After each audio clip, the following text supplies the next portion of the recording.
Big pass லைவ்ல வந்துட்டு என்ன போயிட்டு பாத்தீங்கன்னா காலையில இருந்து வந்துட்டு ஒரு தீபக் வந்துட்டு கேப்டன் ஆன உடனேல இருந்து அவர் பண்ற அந்த ஒரு செய்கை அந்த அவர் பண்றது எல்லாமே வந்துட்டு சுவாரஸ்யமா சூப்பராகவும் இருந்துச்சு.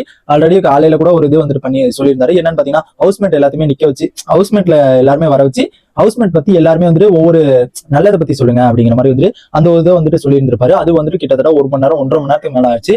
அதுக்கப்புறம் வந்துட்டு நம்ம இது நாமினேஷன் லிஸ்ட் வந்துட்டு வந்துருந்துச்சு. அதுல வந்துட்டு கிட்டத்தட்ட வந்துட்டு எல்லாருமே வந்து கோஆபரேட் பண்ணாங்கன்னு தான் சொல்லணும். யாருமே ஹவுஸ்மேட் யாருமே தடுங்கல் பண்ணல, இது பண்ணல, எதுவுமே பண்ணல. இன்ட்ரெஸ்டா போகுது, நிப்பாட்டோனா அது கண்டினியூ பண்ணிட்டே இருக்கலாம் அப்படிங்கிற மாதிரி வந்துட்டு ஹவுஸ்மேட் வாயில சொல்ற அளவுக்கு வந்துட்டு தீபக் வந்துட்டு பண்ணியிருந்தாரு. அதுல என்னன்னு பாத்தீங்கன்னா ஜஸ்ட் ஒரு 3 பேர் தான் பண்ற மாதிரி இருந்துச்சு. அப்புறம் பார்த்தா எல்லாருமே சொல்ல ஆரம்பிச்சிட்டாங்க. ஓகேங்களா, இன்னைக்கு வந்துட்டு 3 பேர் மட்டும் சொல்லலாம் அப்படிங்கிற மாதிரி வந்துட்டு சொல்லியிருந்தாரு தீபக். அதுக்கப்புறம் இன்ட்ரெஸ்டா போகும் அப்புறம் ஹவுஸ்மேட் எல்லாருமே வந்துட்டு என்ன பண்ணிட்டாங்க, நம்ம வந்துட்டு இன்னும் ஒரு அதிகமா இன்னும் எல்லாருமே சொல்லலாம், நான் சொல்றேன் அப்படிங்கிற மாதிரி வந்து எல்லாருமே வந்துட்டு சொல்ல ஆரம்பிச்சாங்க. இப்போ வந்துட்டு லைவ்ல வந்துட்டு அதே மாதிரி ஒரு சம்பவம் வந்துட்டு போயிட்டு இருக்குது. என்னன்னு பாத்தீங்கன்னா தீபக் வந்து கேப்டன் ஆன உடனே வந்து நிறைய ஒரு இன்ட்ரெஸ்டா நிறைய வந்துட்டு ஒரு ஜாலியா எல்லாமே ஒன்று என்டர்டைன்மெண்ட் அந்த டைம்ல வந்துட்டு என்டர்டைன்மெண்டா வந்துட்டு பண்ணி இருக்க மாதிரி தோணுது. இப்போ வந்துட்டு ஒரு ட்ரஸ்ட் பால் அப்படிங்கிற ஒரு டாஸ்க் வந்துட்டு நடக்குது. டாஸ்க்னு சொல்ல முடியாது, ஒரு விளையாட்டு. எப்படின்னு பாத்தீங்கன்னா இப்போ வந்து house cleaning and cooking, vessel washing அந்த மாதிரி வந்து ஒரு 3 டீமும் இருக்குது. ஆல்ரெடி 3 டீம் இருக்குது. அந்த 3 டீம் வந்து யார் டீம் வந்து நல்லா பில்டா இருக்காங்க அப்படிங்கிற மாதிரி வந்து இந்த ஒரு டாஸ்க் வந்துட்டு அமையுது. இது வந்து ஃபர்ஸ்ட் வந்துட்டு மஞ்சரி அண்ட் ஆனந்தி, இவங்க 3 பேரும் மஞ்சரி, ஆனந்தி, பவித்ரா 3 பேரும் ஒரு டீம்.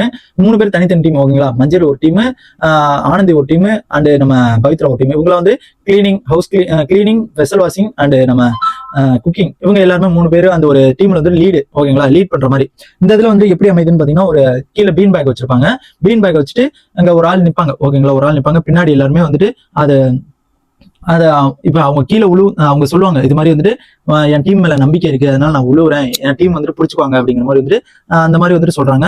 அதுல வந்துட்டு ஃபர்ஸ்ட் வந்துட்டு அன்சிதா வந்து நிக்கிறாங்க. அன்சிதா நின்று பின்னாடி வந்துட்டு விஜய், விஷால், சத்யா அந்த மாதிரி வந்துட்டு இருக்காங்க. அவங்க எல்லாருமே இப்படி சாயும் போது எல்லாருமே கீழே பிடிச்சிருவாங்க. கீழே விழுந்தாலும் பீன் பேக் கீழே இருக்குது, அதனால வந்துட்டு பிடிச்சிருவாங்க. நெக்ஸ்ட் டைம் வந்துட்டு என்ன பண்றாங்கன்னா அந்த மாதிரி வந்துட்டு பீன் பேக் கீழே வச்சுட்டு சௌந்தர்யா, ஆனந்தி, சௌந்தர்யா, நம்ம அன்சிதா அந்த மாதிரிலாம் வந்துட்டு கீழே ஒவ்வொரு டீமா வந்துட்டு கீழே சாஞ்சுக்கிட்டே இருந்தாங்க. இப்ப வந்துட்டு அந்த பீன் பேக்கே எடுத்துட்டாங்க. பீன் பேக் இல்லாம வந்துட்டு எப்படி வந்துட்டு நீங்க எப்படி வந்துட்டு ட்ரஸ்ட் பண்றீங்க, எப்படி அந்த ஒரு இதை காப்பாத்துறீங்க அப்படிங்கிறத பாக்கலாம் அப்படிங்கிற மாதிரி வந்துட்டு சொல்றாங்க. அது அந்த கீழே உள்ளவங்க வந்துட்டு கண்ணை மூடிடணும் அப்படிங்கிற மாதிரி வந்துட்டு சொல்லிடுவாங்க. ஓகேங்களா, கண்ணை மூட்டு தான் விழுவணும் அப்படிங்கிற மாதிரி. அந்த ஒரு உழுவுறது வந்துட்டு எப்படி பிடிக்கிறாங்க அப்படிங்கறத செம்மையா வந்துட்டு ஓரளவுக்கு வந்துட்டு நீட்டா சூப்பரா வந்துட்டு போயிட்டு இருந்துச்சு. அது வந்துட்டு எல்லாருமே இன்ட்ரெஸ்டா வந்துட்டு எல்லாருமே பண்ணிருந்தாங்க. யாருக்கு வந்துட்டு வேண்டாம் வெறுப்புக்காக எதுவுமே வந்துட்டு அவங்க யாருமே பண்ணல. எல்லாருமே ஒரு ஃபன்னா ஒரு ஜாலியா வந்துட்டு எல்லாருமே சூப்பரா வந்துட்டு பண்ணிட்டு இருந்ததை பார்க்க முடிஞ்சு. செகண்ட் டைம் வந்துட்டு பீன் பேக் இல்லாத போது வந்துட்டு இது நம்ம ஜாக்லின் எல்லாம் வந்து இருந்தாங்க. அதெல்லாம் பார்க்கும்போது ரொம்ப ரொம்ப இன்ட்ரெஸ்டா போயிட்டு இருந்துச்சு. இந்த மாதிரி வந்துட்டு தீபக் வந்து ஒரு இன்ட்ரெஸ்ட் லெவல்ல என்டர்டைன் பண்ணிக்கிட்டே இருந்தாருன்னா ஒரு கேப்டன்சி வந்து செம்மையா இருக்குன்னு தான் எனக்கு தோணுது. பார்க்கலாம் என்னதான் நடக்குது அப்படிங்கிறது வெயிட் பண்ணி தானே பார்க்கணும். இதுக்கப்புறம் கூட மாறுறதுக்கு வந்துட்டு வாய்ப்புகள் அதிகமா இருக்குது. என்னன்னு பாத்தீங்கன்னா ஒரு ஜஸ்ட் ஒரு நொடியில கூட மாறுறதுக்கு வாய்ப்புகள் அதிகமா இருக்குது. பார்க்கலாம் அவர் கேப்டன்சி எப்படி இருக்குதுங்கிறத வெயிட் பண்ணி தான் பார்க்கணும். இது முடிக்கும் உங்களுக்கு வந்துட்டு அவர் கேப்டன்சி எப்படி இருந்துச்சு அப்படிங்கிறத மறக்காம கமெண்ட் பண்ணுங்க. நானும் தெரிஞ்சுக்கிறேன், மக்கள் தெரிஞ்சுப்பாங்க. இந்த மாதிரி பிக் பாஸோட எல்லா அப்டேட்ஸ் தெரிஞ்சுக்க நம்ம சேனல் சப்ஸ்கிரைப் பண்ணிக்க.